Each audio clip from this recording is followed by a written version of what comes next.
ప్రభునందు ప్రియ స్నేహితులారా, నేటి ఉదయకాల వాక్య ధ్యానంలో ప్రేమపూర్వకమైన ఆహ్వానాన్ని అందిస్తున్నాను. ఈ అనుదిన వాక్య ధ్యానాల కొరకు ప్రార్థించండి. మీకు ఇష్టమైనటువంటి వారితో ఈ వాక్య ధ్యానాలు మీకు దీవెనకరంగా ఉంటే పంచుకోవాలని మనవి. ప్రార్థిద్దాం. కృపగల ప్రభువా, ఈ ఉదయం వాక్యం ద్వారా మాట్లాడమని యేసయ్య నామమున అడిగి వేడుకుంటున్నాం తండ్రి. ఆమెన్. ప్రియ స్నేహితులారా, నేటి ఉదయకాలము అపోస్తలుల కార్యములు 17వ అధ్యాయంలో అపోజిడైనటువంటి పౌలు గారు, శిలా గారు తెస్సలోనికా పట్టణానికి వెళ్తున్నట్టుగా మనం చూస్తూ ఉన్నాం.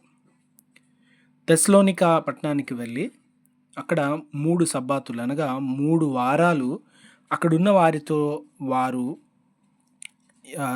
సమాజ మందిరంలో వాక్యం ప్రకటిస్తూ స్వార్థను చెప్తూ యేసు ప్రభుల వారు దేవుడు, ఆయన రక్షకుడు, ఆయన్ని నమ్మాలి, ఆయన అభిషిక్తుడు, ఆయన మెస్సియా అని వారికి వాక్యం ప్రకటిస్తున్నారు.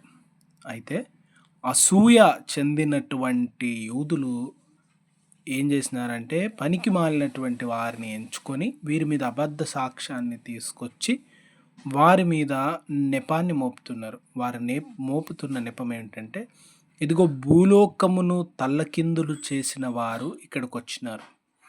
Turning the world upside down, భూలోకాన్ని తలకిందులు చేస్తున్నటువంటి వారు.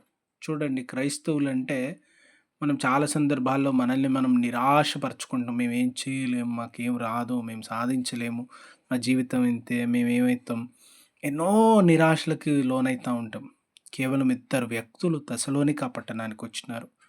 వారి వెంట హంగు ఆర్భాటం లేదు, వారి వెంట ధనం లేదు, వారి వెంట బలగం లేదు, వారి వెంట ఎవరు లేరు. వారిద్దరే వచ్చినారు. వారితో ఉన్నది యేసు ప్రభుల వారు. కానీ ఆ ఇద్దరి గురించి తెస్సలోనికా పట్టణంలో ఉన్నటువంటి వారేమంటా ఉన్నంటే, వీళ్ళు భూలోకాన్ని తలకిందులు చేయగలిగినటువంటి వారు. భూలోకం ఎంత పెద్దదండి!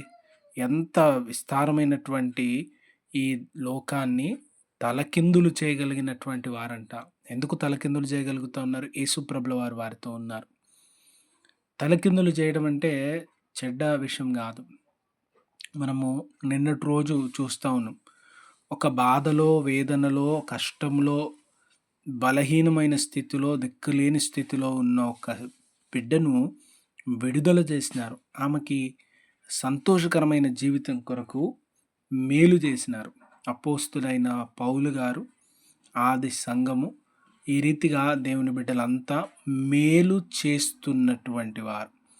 ఆ మేలు వారిని పాపం నుంచి, తప్పుల నుంచి బయటికి రమ్మని, సాగిపోతున్నటువంటి పాపాల జీవితంలో నుంచి బయటికి తీసుకొని వస్తున్నారు. ఇది తప్పు, ఇది పాపము, ఇది చేయకూడదు అని అందులో నుంచి బయటికి పిలుస్తూ ఉన్నారు. కనుక వారు లోకానికి విరోధుల్లాగా కనబెడతా ఉన్నారు. చూడండి, తప్పును సరిచేస్తూ ఉన్నప్పుడు ఈ జీవితం తప్పు, ఈ వ్యసనం తప్పు, ఈ అలవాటు తప్పు, ఈ ప్రవర్తన తప్పు, ఇది తప్పు అని లోకానికి చూపిస్తూ ఉన్నప్పుడు వారి మీద కోపం వస్తుంది. ఒకవేళ తప్పులు చూసి చూడనట్టుగా ఉంటే, తప్పుల్లో ఉన్న వారిని అట్లనే వదిలేస్తే వారితో ఎవరికి సమస్య లేదు. కానీ వీరు లోకాన్ని సరైన వైపు మారుస్తూ ఉన్నాడు, చెడ్డదాన్ని వద్దు అని. ఒకవేళ సరైనది భూమి చూస్తున్నది కిందకుంటే, వీళ్ళు ఆ కిందకున్న దాన్ని పైకి తెస్తారు, పైకున్న తప్పుని కిందకి తోసేస్తూ ఉన్నారు.